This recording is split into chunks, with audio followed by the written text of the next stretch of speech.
Depuis la période pré-islamique, le Sénégal a toujours connu une hiérarchisation de sa population, comme plusieurs pays d'ailleurs. Allant de la classe noble à d'autres appartenant à différentes catégories, elle pouvait auparavant être distinguée par la division du travail, l'hérédité ou même l'endogamie. Depuis l'implantation de l'islam en Afrique noire, ces réalités socioculturelles ont pris un peu de recul, bien qu'elles soient toujours présentes. Aujourd'hui, en 2021, comment est-ce que le système des castes affecte notre quotidien en tant que Sénégalais? Nous y répondons avec deux experts sur ce plateau. Chers téléspectateurs, bienvenue dans Idées, cette émission où nous menons des débats de fond sous la bonne forme. J'ai le plaisir d'être accompagné par Monsieur Pierre Amat Ba. Bonjour Monsieur Ba. Bonjour. Bienvenue sur ce plateau, nous sommes heureux de vous avoir ici. Et pour les présentations, vous êtes anthropologue, vous êtes aussi expert en intelligence des systèmes complexes, c'est bien ça? C'est bien cela. Parfait. On a aussi le docteur Lo qui est un habitué de Idées. Bonjour docteur Lo. Bonjour Sophia. Docteur Lo qui est sociologue et analyste des comportements socioculturels. Tout à fait. Alors nous sommes là pour discuter d'un sujet assez important et particulier, principalement dans le contexte sénégalais dans lequel nous sommes. Et nous allons rentrer directement dans le vif du sujet des systèmes de caste dans notre pays, en vous posant à vous, Monsieur Ba, la première question en tant qu'anthropologue. Pouvez-vous revenir un peu sur l'historique justement de ce système des castes au Sénégal, du début jusqu'à aujourd'hui? Comment est-ce que c'est organisé? D'où est-ce que ça vient, etc. Wow. Là, vous me posez une colle, hein, Ah bon? parce que déjà, je ne suis pas historien, Oui. donc c'est plutôt une question d'ordre historique. Et ensuite, parce que autant que ma mémoire, autant que je puisse que je peux me souvenir, je pense que les scientifiques ne sont pas d'accord sur une date exacte de l'origine des castes. Donc nous avons des chercheurs comme Bruno Chavannes ou Hans Stam qui font remonter l'origine des castes au royaume du Tekro, c'est-à-dire au IXe siècle.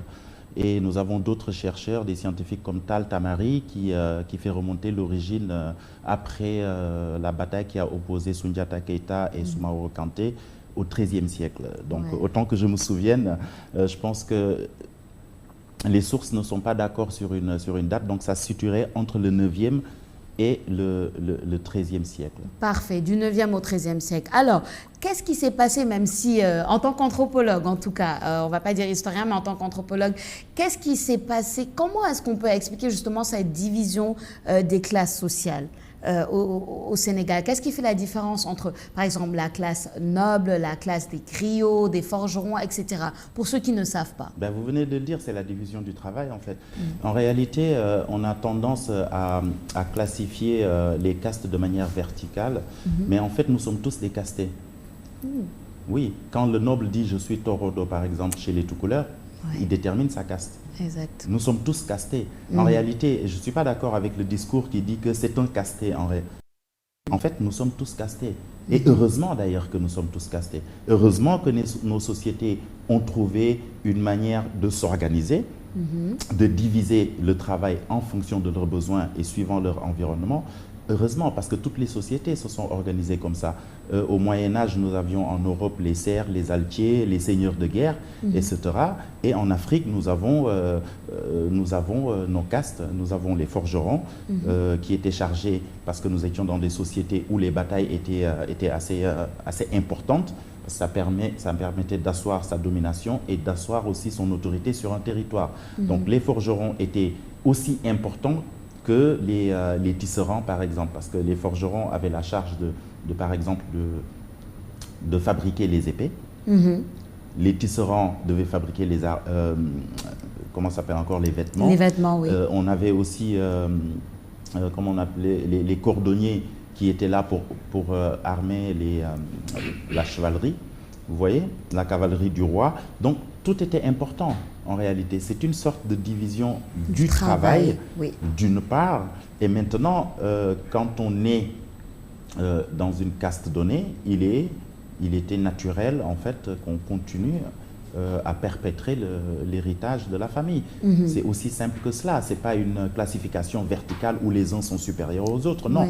Chacun avait son importance dans dans le fonctionnement de la société. Comme aujourd'hui, dans une entreprise, on a les cadres, les contremaîtres, et puis nous avons les ouvriers.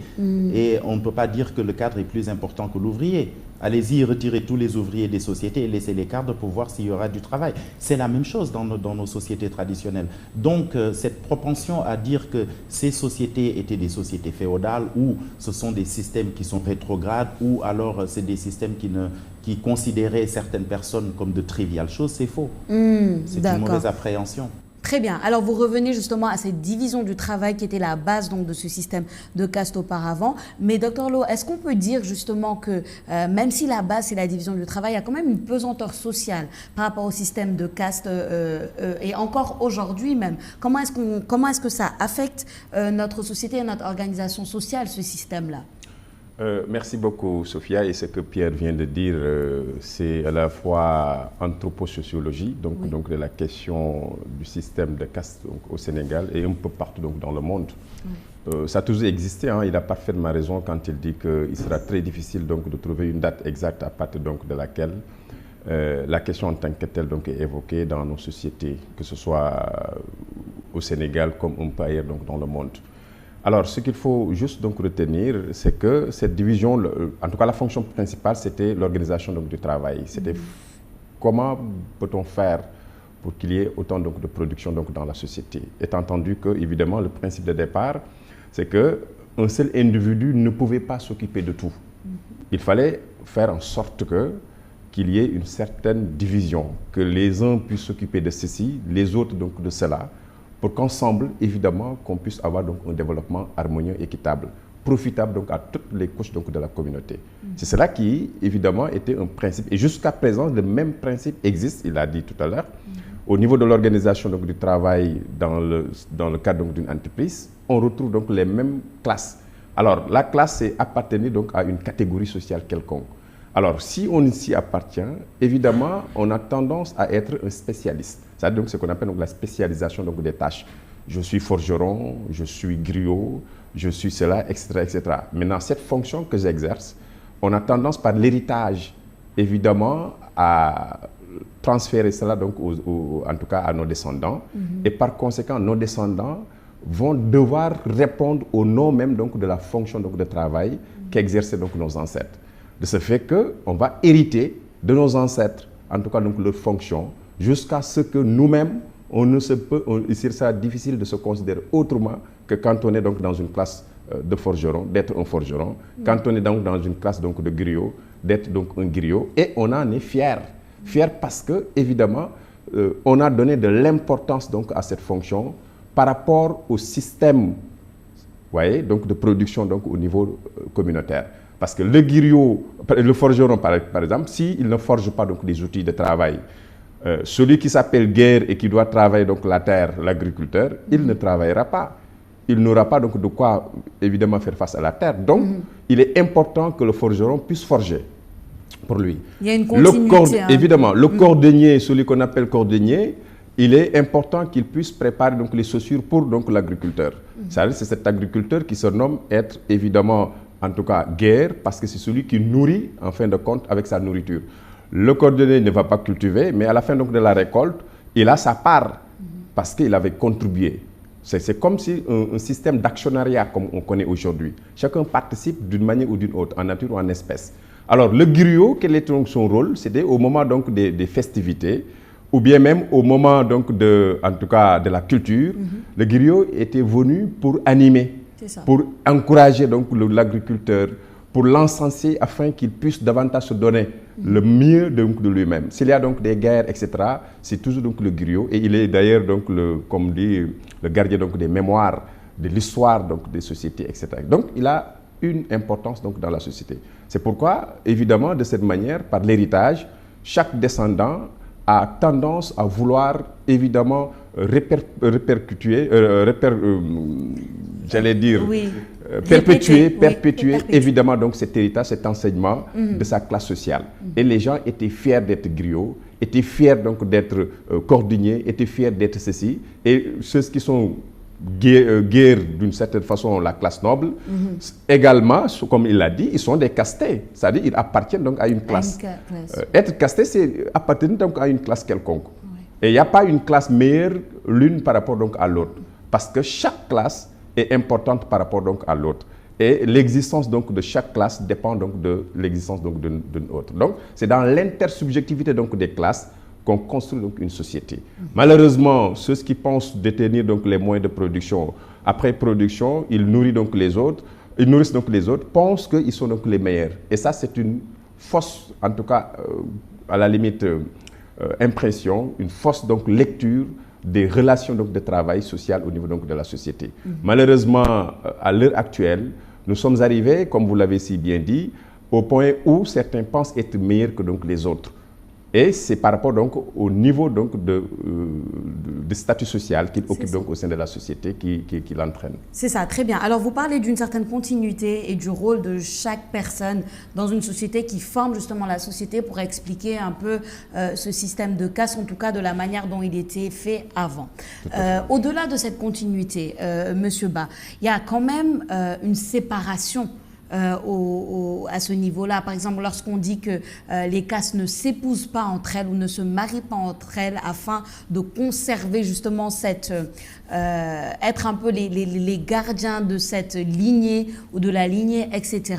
Et moi, j'ai envie de vous demander en tant qu'anthropologue, est-ce que ça a toujours été comme ça? Est-ce que, par exemple, même dans l'organisation pré-islamique, le griot n'épousait pas, le fils griot, par exemple, n'épousait pas la fille du noble, etc. Est-ce que cette séparation-là, déjà, comment est-ce que vous l'analysez et est-ce qu'elle a toujours existé? Mais là, vous posez une question importante déjà parce que dans votre question, vous avez dit avant l'arrivée de l'islam. Alors, il faut se rendre compte que nous n'avons pas une continuité historique comme on voudrait l'avoir ou comme on voudrait le croire. En réalité, parce que d'abord, nous avons eu la pénétration de l'islam qui s'est faite brutalement. Nous avons eu aussi la pénétration du christianisme qui s'est faite brutalement. Donc, nous sommes des sociétés qui avons été coupées de notre continuité historique et personne n'a su jeter un pont entre ce qui a été notre histoire avant la pénétration islamique ou chrétienne et ce qui a commencé à être notre histoire après la parenthèse de la période coloniale.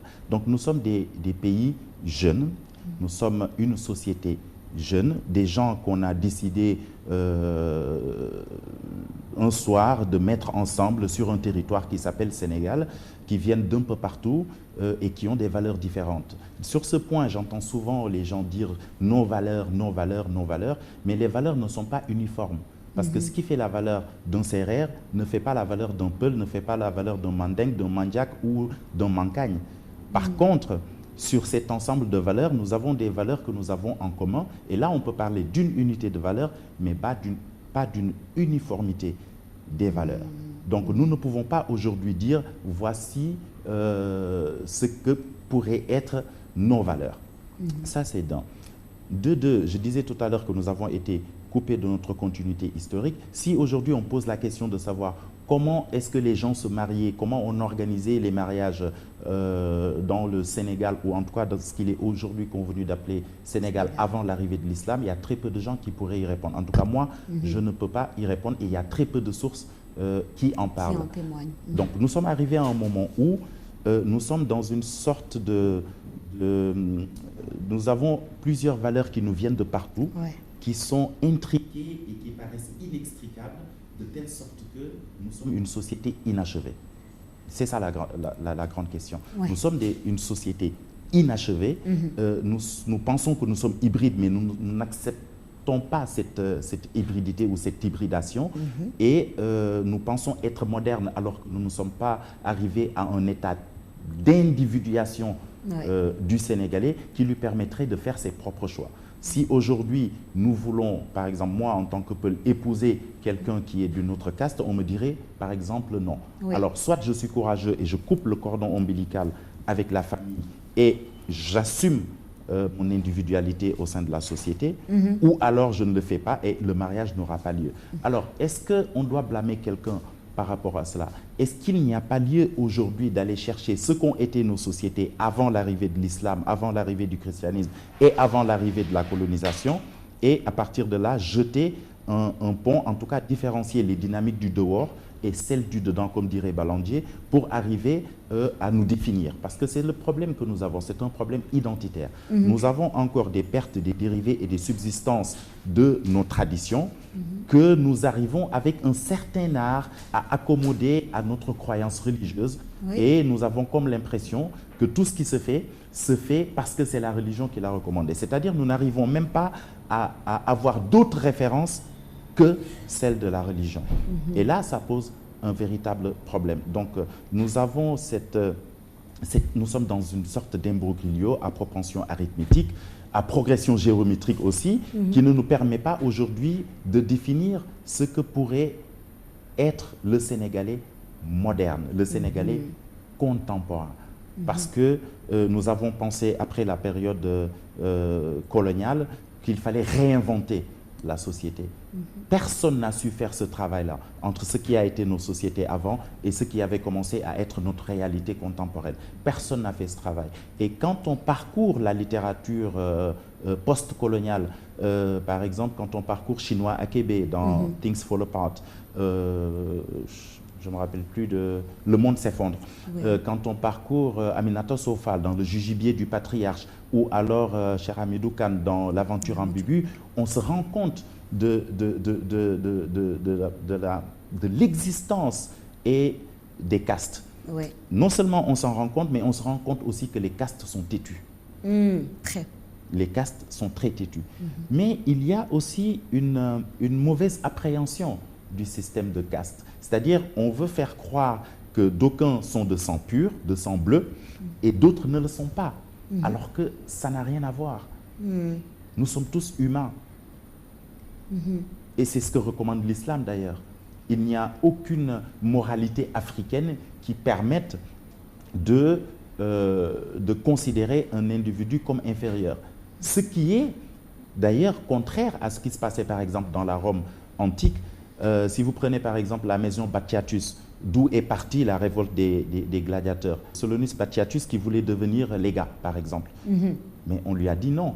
Ton rôle, c'est d'entraîner des gladiateurs et de participer au combat. Oui. Même là, dans les sociétés occidentales, il y a une organisation... Voilà. Là, nous avons une frontière nette. C'est ça. Alors que les frontières ne sont pas rigides dans l'organisation sociale au Sénégal. Et Cheikh Anta Diop en parle dans Civilisation ou Barbarie. Il serait malvenu qu'un roi essaye d'anoblir un guéwel, par exemple. Oui. Moi, je n'aime pas dire griot, je n'aime pas dire forgeron. Je préfère passer par les termes wolof parce que ça donne plus de sens. Oui, il y a une connotation négative. Voilà, le guéwel était notre historien. Il participait au combat. Il assistait aux batailles. Il assistait aux grandes dates. Il était là pour faire date et prendre date avec l'histoire. Tout à fait. Nous sommes une civilisation orale. Alors, tenter aujourd'hui d'expliquer l'origine des castes, tenter aujourd'hui d'expliquer, comment on va dire, leur pertinence à l'époque moderne dans une société fondée et basée sur l'oralité, où l'oralité a encore une grande responsabilité dans notre quotidien, ce serait vraiment une entreprise fastidieuse. Très fastidieuse. En tout cas, on reviendra en tout cas sur cette société un peu qui se veut hybride, mais que vous définissez d'inachevé, qui est le Sénégal, parce que c'est passionnant de voir un peu avec toutes ces influences, qu'elles soient traditionnelles, religieuses ou modernes, occidentales, où est-ce qu'on se retrouve un peu dans tout ça. Mais Dr Lo, on a parlé un peu de la religion, justement, avec Monsieur Ba, par rapport à son rôle et comment elle est venue un peu changer les choses et couper un peu avec, disons, cette organisation traditionnelle que nous avions. Est-ce qu'il n'y a pas, selon vous, une certaine opposition entre ces principes islamiques, parce qu'on rappelle qu'on est dans une société quand même qui se veut à 96 ou 95%, peu importe, musulmane, de musulmans, une séparation, en fait, une opposition entre ces principes islamiques qui nous dit que nous sommes tous humains, nous sommes tous égaux, et certaines réalités socio-culturelles comme le système des castes qui se veut justement diviser et séparer un petit peu et attribuer à chacun un rôle. Comment est-ce qu'on se retrouve dans tout ça? Comment on fait l'équilibre? En fait, moi, je tiendrais à dire ou à souligner évidemment le fait ou l'importance même donc, de cette division sociale du travail ou cette division sexuelle du travail ou cette division internationale du travail, peu importe. C'est juste pour vous montrer qu'une société ne peut pas fonctionner sans qu'il y ait donc ces cloisonnements. Ça, ce serait peine perdue et très illusoire de vouloir penser qu'on peut avoir une société harmonie, à la limite qui croirait à une seule valeur, qui aurait donc les mêmes principes de vie d'une manière ou d'une autre. Le Sénégal, vous le prenez, dans ces divisions, maintenant, il y a ce qui est permis, il y a ce qui n'est pas permis. C'est la question donc des normes et des règles. Et on ne peut pas, quel que soit alpha, les ignorer d'une manière ou d'une autre, parce que ce sont ces normes et ces règles qui garantissent les relations sociales, qui permettent à ce que ces relations sociales aient lieu dans les conditions voulues et souhaitées donc par les membres de la société. Il y en aura quel que soit alpha. Alors, dans ce qui est permis entre donc les classes, ça existera. Quel que soit donc alpha, ça existera. C'est-à-dire qu'il y a ce qui est permis, les transactions. En matière matrimoniale, la transaction est limitée. Mais en matière donc de travail, la transaction n'est pas limitée. Donc, c'est cela donc les règles de fonctionnement. Même un État s'organise sous la base donc des règles et des normes.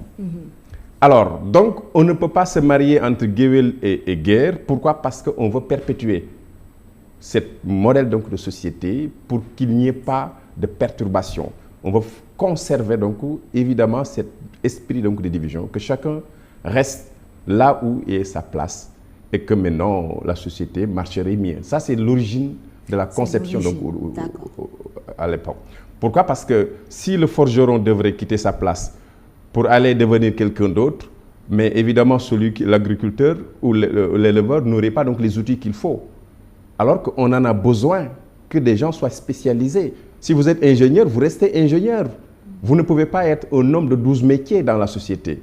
Vous êtes qualifié d'être un journaliste, pas d'être un sociologue ou un anthropologue. Vous voyez? Donc, par conséquent, vous êtes spécialisé donc, dans un domaine quelconque. Alors maintenant, l'idée en tout cas de la continuité de tout ceci, c'est évidemment par le biais de l'héritage, qu'on parvient donc à hériter de nos parents, en tout cas, etc., et vouloir être comme ça à vie. Mais c'est à ce niveau où on peut penser que ce n'est pas forcément pertinent que d'être né donc griot et de le devenir donc à jamais. Dans l'ère moderne, les choses changent, les choses bougent. Il y a une mobilité donc au niveau donc des classes sociales.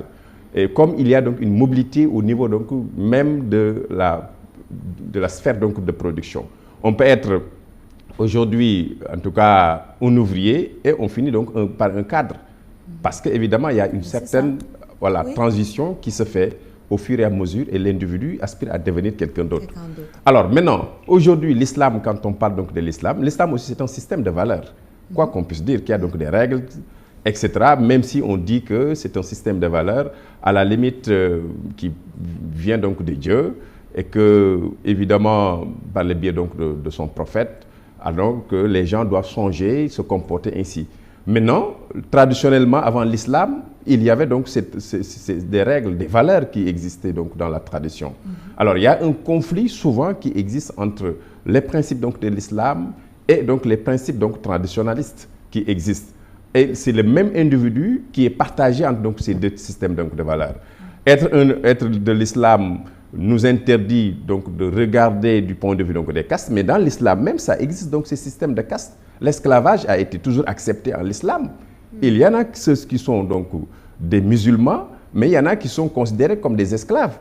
Allez dans les pays arabes, même en Mauritanie, au Fouta même, ou ailleurs, donc le système donc d'esclaves existe, parce que c'est une notion islamique. Alors l'islam même, à l'intérieur donc de cette religion, il y a donc une classification qui existe. Alors de la même manière, ces mêmes convictions qui continuent, en tout cas, à marquer donc une religion quelconque, laquelle évidemment fait face à une autre conviction traditionnaliste, ça crée donc un problème au niveau donc de la compréhension donc des individus. De ce fait que souvent, le même acteur qui est musulman, qui est traditionnaliste, a donc des difficultés, il est donc dans un dilemme pour savoir à quel niveau se vouer. Est-ce qu'il faut répondre à la tradition ou est-ce qu'il faut répondre donc à la religion? Et ce qu'il faut retenir dans ça, les convictions traditionnalistes sont beaucoup plus fortes même que les convictions donc religieuses, en tout cas au Sénégal.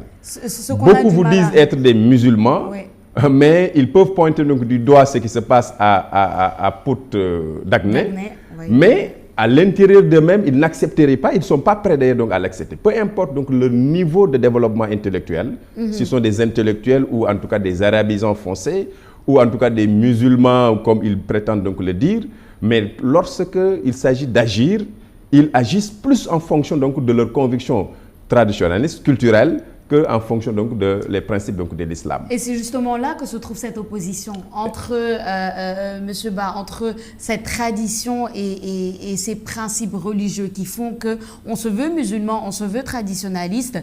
Et j'aimerais justement prendre l'exemple de ce qui s'est passé récemment à Pout d'Acné.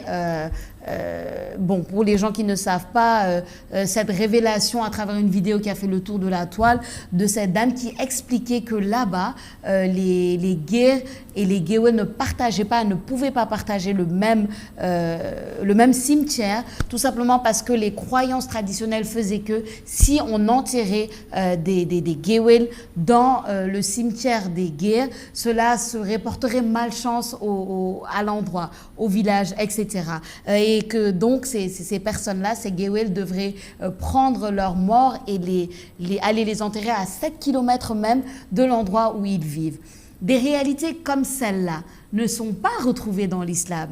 L'islam qui se veut plutôt, vous l'avez dit, bon, l'esclavage d'une certaine manière peut se retrouver à l'intérieur, mais il ne veut pas cette diffusion. Mais pourtant, si, Sophia, vous m'excusez de vous non, allez-y, avant qu'on donne la parole à monsieur oui, Ba. l'islam a ses interdictions. Oui. Est-ce que dans un cimetière musulman, on accepte d'enterrer donc des chrétiens? Non, mais entre musulmans, on ne devrait pas avoir cette division. Mais c'est la croyance. C'est la croyance. Il y a autre chose que la croyance. C'est la croyance religieuse qui ne l'accepte pas. Alors, eux aussi, dans leur croyance, ils n'acceptent pas que dans leur cimetière, un griot soit enterré. Même s'il est musulman. Même si les musulmans sénégalais bon teint. C'est ça la réalité. Ça dit que, même quelque part, il y a quelque part dans certains milieux religieux, oui, où on a refusé l'enterrement donc d'autres personnes. Oui. Je ne citerai pas donc, bon. etc. Mais on comprend que pourquoi, et pourtant ils se nomment musulmans. Et ceux qui sont morts, en tout cas, dont on a refusé l'enterrement, c'était des musulmans, de surcroît. Oui. Mais dans ce cas, monsieur Ba, on peut aller très loin. Parce que si finalement, moi, j'avais juste entendu parler de cimetière musulman, cimetière chrétien. Mais si on doit commencer à faire des séparations, c'est-à-dire, OK, dans le cimetière musulman, si tu es Géwél, tu n'entres pas ici, mais tu vas entrer là-bas. On peut commencer à faire 1001 séparations. On va commencer à enterrer les femmes d'un côté, les hommes d'un côté, les enfants ici. Ça devient très compliqué. Où est-ce qu'on s'y retrouve dans tout ça? Je pense qu'en tant que scientifique, nous avons le devoir de rétablir la vérité. Je pense qu'il ne faut pas globaliser et il ne faut pas aussi faire comme les serrères. Alors, d'abord, j'aimerais clarifier une chose. L'islam ne reconnaît pas les castes. Il faut le et dire. l'islam ne reconnaît pas les esclaves non plus.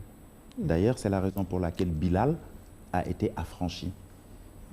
Il y a, et très souvent les gens font cette confusion entre la religion elle-même et la tradition arabe au sein de laquelle la religion est descendue. Et l'une des raisons pour lesquelles les Quraysh ont combattu le prophète, c'est qu'ils prônaient le fait que tous les individus, comme la Déclaration universelle des droits de l'homme, naissaient libres et égaux. Ils n'acceptaient pas cela. Et donc, je disais tout à l'heure que les cultures sont têtues. L'esclavage que nous connaissons aujourd'hui dans le monde arabe est une subsistance de la culture de leur arabe. culture ancienne. Et c'est très têtu. C'est comme au Sénégal quand on dit que les castes ne doivent pas se mélanger et on ne sait même pas pourquoi on le dit. Prenons maintenant, pour revenir à la question sur ce qui s'est passé à Pout. Vous savez, ce qui s'est passé à Pout n'a pu se passer que dans une société sérère. Parce que chez les Sérères, on a pour coutume de ne pas enterrer les griots dans les cimetières. Ce n'est pas une façon de les rapetisser, non, bien au contraire. C'est parce que la croyance sérère veut que quand on enterre un griot D'ailleurs, on ne les enterrait même pas. Oui, on les entreposait dans les troncs de baobab. Oui. Parce que la croyance voudrait que quand on les enterre, leur savoir allait se dissiper dans le sol, la terre allait être fâchée et le ciel allait tout aussi être fâché et il ne tombera pas de pluie. Parce qu'on a dissipé le savoir de l'historien traditionnel dans le sol. C'était une forme, une façon de les honorer. Aujourd'hui, quand vous allez à Sindia, par exemple, à 4 km de Sindia, il y a des baobabs où les gens viennent visiter les dépouilles de ces Gewel Serer. Et en fait, je m'érige contre ça parce que en fait, c'est un lieu de recueillement qu'on ne devrait pas transformer en lieu touristique. C'est-à-dire qu'il faut rétablir l'histoire. Il ne faut pas que les gens pensent qu'on les enterrait ici parce qu'ils étaient de classe inférieure. C'est faux. C'est archi faux et c'est totalement faux. Et on connaît la symbolique du baobab voilà. aussi. Maintenant aussi, oui, parce que en fait, il faut se placer dans le contexte. Le baobab était le roi de la forêt parce qu'il n'y a que lui qu'on pouvait apercevoir. Il est grand et majestueux. Exact. Quand on entre dans la savane, tout ce qu'on voit, c'est des baobabs. Donc même le choix du baobab n'est pas fortuit. Ça, c'est une chose. La deuxième chose maintenant, puisque nous sommes dans une société dite, on va dire, moderne, entre guillemets, et nous sommes aussi dans une société dite religieuse. Je ne parle même pas de l'islam ni du christianisme, je dis une société monothéiste. Ouais. Mais vous savez qu'à Joal, le même cimetière sert pour les chrétiens et pour les musulmans. Vous savez qu'à Djilor Djidjak, le même cimetière sert pour chrétiens et pour musulmans. Je ne me souviens pas avoir lu quelque part dans le Coran ou dans les hadiths une séparation nette des cimetières entre chrétiens et musulmans. Il va de soi par ailleurs que les chrétiens ayant leur rituel pour leur mort et leur propre cimetière, et que les musulmans ayant tout aussi leur rituel et aussi leur cimetière pour ne pas éviter les télescopages lors de deux enterrements, etc. Ça je peux le concevoir. Maintenant, soit nous acceptons d'être dans une société religieuse, monothéiste, ou alors nous acceptons d'être dans une société traditionnelle. Le fait, aujourd'hui, ça fait scandale parce que nous pensons être dans une société religieuse. Mais même au sein de l'islam, il y a des normes pour enterrer quelqu'un dans un cimetière musulman. D'abord, il faut pouvoir attester que c'est un musulman. Ensuite, il faut pouvoir attester que la personne ne s'est pas suicidée. Donc, il y a toutes ces informations-là que nous n'avons pas. Donc, moi, je préfère m'exprimer sur la vérité historique plutôt que de m'exprimer sur un cas isolé. Et je peux aussi rappeler qu'à la fin des années 70, la même problématique s'est posée à Thiès, dans la région de Thiès. Oui, et le préfet avait ordonné que le Gewel Serer soit enterré dans les cimetières.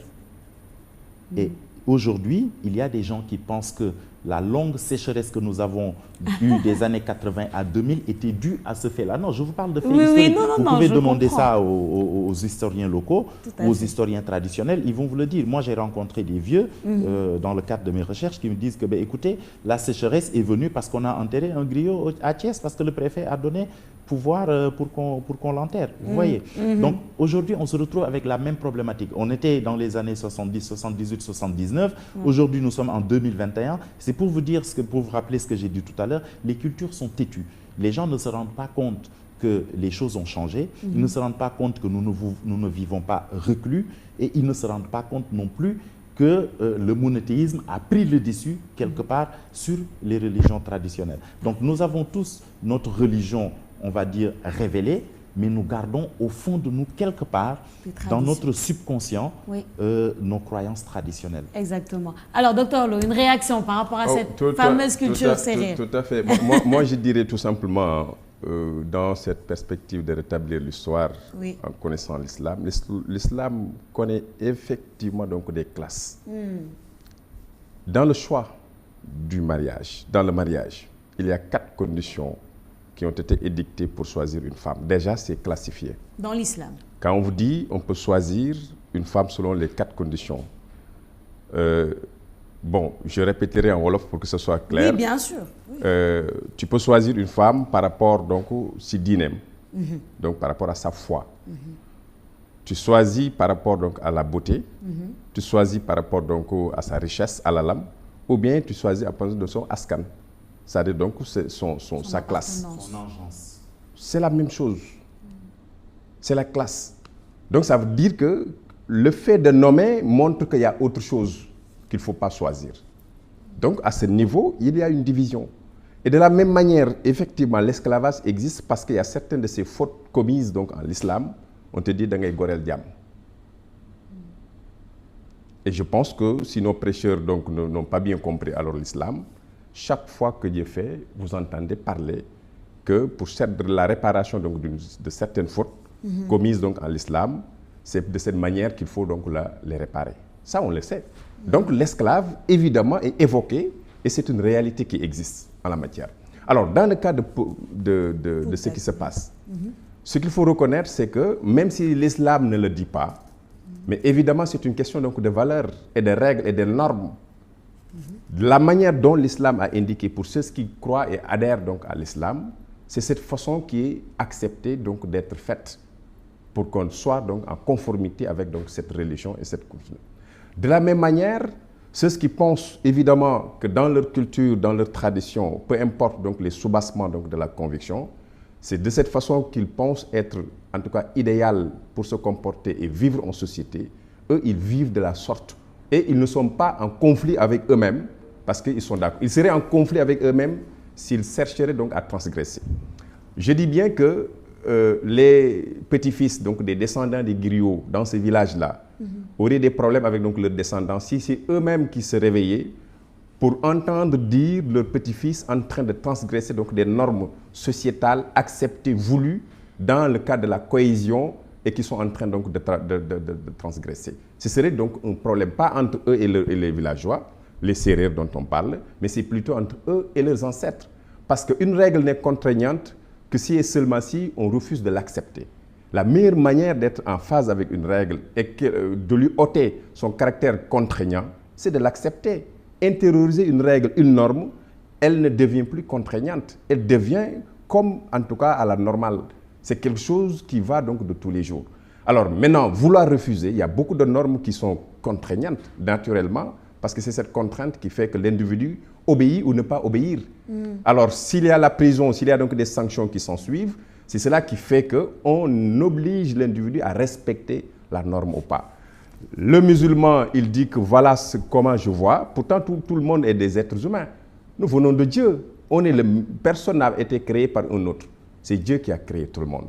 Mais dans la conviction donc, religieuse, Dieu même a fait la différence entre ceux qui obéissent donc, à ces règles et ceux qui n'y obéissent pas. Est-ce que ceux qui croient être musulmans, c'est eux qui sont donc les seuls descendants donc, de Dieu, ou les autres n'en sont pas, donc, etc. Donc, la question qui se pose, c'est que la société, c'est une question de normes et de règles. Les règles et les normes auxquelles on obéit, c'est évidemment celles-là qui déterminent notre comportement et notre manière de faire, notre façon d'agir, de penser, de vivre, d'être en relation avec donc, les autres. Et c'est de cette seule manière, en tout cas, sur laquelle on juge la différence donc, chez l'autre. C'est cela qui fait que nous sommes différents les uns des autres. Mais il n'y a pas une question de conviction ni de croyance qui serait archaïque ou dépassée. La croyance, dès qu'elle est crue par quelqu'un, pratiquée et qu'elle détermine un comportement quelconque pour une société, pour une communauté quelconque, elle vaut sa valeur. Elle ne peut ne pas valoir donc, une certaine valeur chez l'autre parce que l'autre a d'autres référents. Ouais, par rapport maintenant donc, à sa conduite à tenir, etc. donc, en société. Donc c'est cela qui fait cette différence. Maintenant, ce qu'il faut juste accepter dans la société, ce qui fait donc, le vivre ensemble, c'est la tolérance.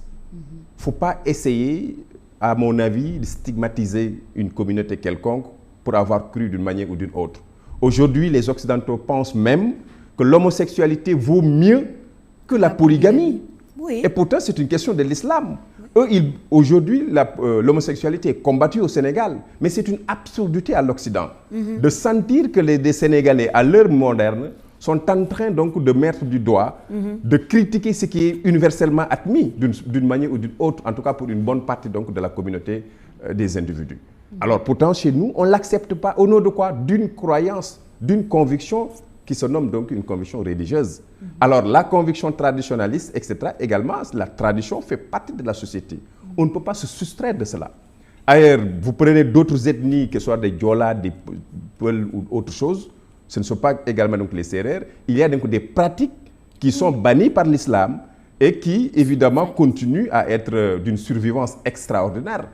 On aurait dû donc en parler. Vous allez vous sentir en tout cas stupéfait parce que tu te dirais, mais tiens, comment tout ceci a pu se produire jusqu'à présent? Oui. En matière donc de mariage, vous prenez les tout-couleurs qui croient donc à l'endogamie, par exemple, qui ne se marient qu'à l'intérieur donc du cercle familial. C'est une conviction fondamentale. Il y a des intellectuels tout-couleurs aujourd'hui, vous devrez leur donner la plus belle femme donc, du monde, si elle est sérère ou elle est d'une autre caste, ça sera tout sauf ça. Alors, qu'est-ce qui l'entraîne? C'est parce que ce n'est plus une question de religion, parce que la religion l'aurait refusé. La religion aurait recommandé à ne pas se fier à toutes ces considérations. Mais l'individu lui-même, en soi, par introspection, revient à sa culture, à sa tradition. Et c'est à ce niveau où le dilemme se passe entre obéir donc à sa religion ou obéir donc à sa tradition. Et en général, on obéit plus donc à la tradition qu'à la religion. Donc, ne réglons pas la question donc de ce qui se passe à Pout par une question donc de la religion, même par une question politique. Il y en a qui disent qu'il faut un cimetière municipal, mais ce sera un cimetière pour les griots. Mais ceux qui croient en ces valeurs-là, qui ne vont plus, ils ne vont jamais enterrer donc leur mort dans un cimetière au même moment et en même temps avec donc des griots. Mais ça peut être donc une solution, certes, mais ce sera une façon encore de faire cette séparation entre griots et ceux qui sont donc, en tout cas, de cette conviction et d'origine sérère. Une manière un peu plus, entre guillemets, socialement acceptable peut-être de conserver cette séparation.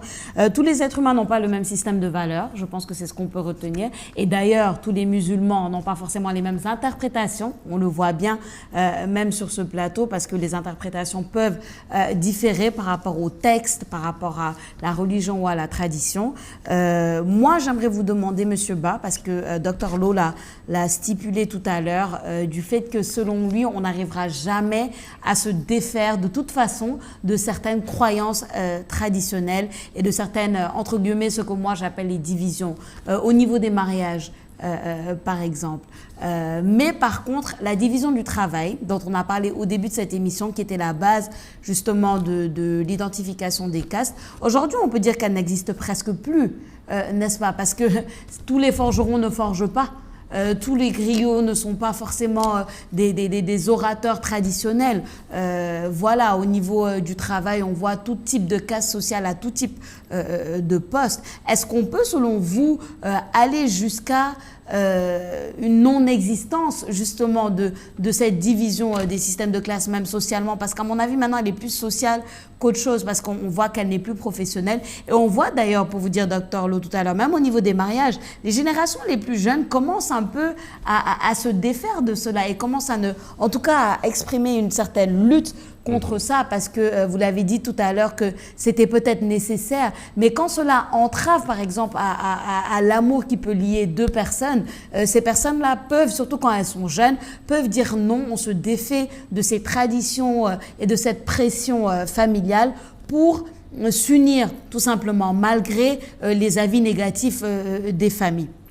Tout cela pour dire, Monsieur Ba, est-ce que vous pensez qu'on en arrive justement à peut-être une dilution, pour ne pas dire une disparition de ces systèmes-là? Alors, c'est très important, la question que vous posez est très importante. Moi, je fais la différence entre deux choses. Je fais la différence entre les castes et les... Les castes relèvent de l'engeance. On est avec et on meurt avec. Alors que les classes sociales sont une condition sociale qui peut évoluer dans le temps. Vous voyez? Donc aujourd'hui, si on parle de classe sociale, là, le débat est ouvert. Si on parle de caste, là, ça devient autre chose. C'est deux débats qui n'ont rien à voir. Donc quand je disais tout à l'heure que l'islam ne reconnaît pas les castes, c'est de cela que je parlais. L'islam ne reconnaît pas les castes. Mais plus les classes. Oui. OK. Donc, les classes, je ne suis même pas sûr. Je suis même pas sûr. Mais moi, c'est mon point de vue. Après, maintenant, on va dire les interprétations peuvent être variées. Mais c'est juste pour revenir à son idée de départ. Quand tout le monde est casté, tout le monde est dans une classe, dans un groupe social. Je vais terminer. C'est les termes qui reviennent au même. C'est la même chose. Terminez, monsieur Ba. Je fais la différence pour la bonne et simple raison que l'islam est venu et descendu dans un monde arabe. Oui. Nous avions déjà notre forme d'organisation sociale. Nous n'avons pas attendu l'islam pour nous organiser. Je vous ai dit tantôt, heureusement d'ailleurs que nous avons des castes. Sinon, on serait une société désorganisée. Moi, je fais vraiment la différence entre l'engeance et la classe sociale. D'accord. Parfait. Vous avez beau être le plus grand, le plus beau et le plus riche. Si vous êtes né Guewel, vous êtes toujours un Guewel. C'est ce qu'on dit, oui. D'accord. Par contre, vous pouvez être instituteur et devenir professeur d'université. Vous pouvez être ouvrier et devenir cadre supérieur, PDG, actionnaire, tout ce que vous voulez. Vous comprenez? Donc, l'engeance, elle est figée. Par contre, la classe sociale peut évoluer. Donc, c'est pour ça que je fais la différence dans mon discours.